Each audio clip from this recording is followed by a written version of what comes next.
Avec ni nentina tamintsika teo moa dia tazana trano izany izy niaraka tamin'ny filoham-pirenena tamin'ity androany ity ny mpiambany gouvernemanta izay mitarihany premier ministre Dr Akolo Roger nisy ihany koa moa ny teny izay nataony tsy ndeha aratsika ny anjenjeny.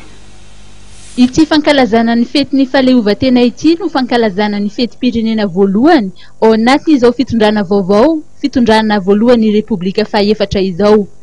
Tamin'ity anio ity dia tazana niaraka tamin'ny filoham-pirenena trano ny mpikambany gouvernemanta izay tarihan'ny premier ministre ny Dr Akolo Roger. Anisan'ireo teboka nosoritan'ny filoham-pirenena tao anatin'ny lahateny ny fampandrosoana ny firenena. Manana andraikitra lehibe ny premier ministre lehibe ny gouvernemanta mba anatrarana izany vinan'ny filoha izany ary tsy mitandro asa sarana mba hatongavana amin'izany. Raha pitsy no ho tanterahana ny lanonana mikasika ny fanombohana ireo tahirim-bola telo voafaritra ao anatin'ny fandaharana asa fampiarana ny politika ankapobeny fanjakana.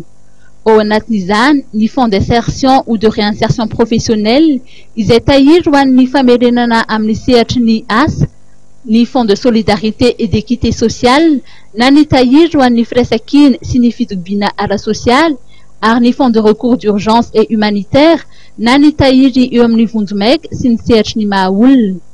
Amin'ny fotoana raha-pitso ihany koa no enona ireo etaetany avy eo anivon'ny sehatra tsy miankina mba hatongavana amin'izany fampandrosoana izany.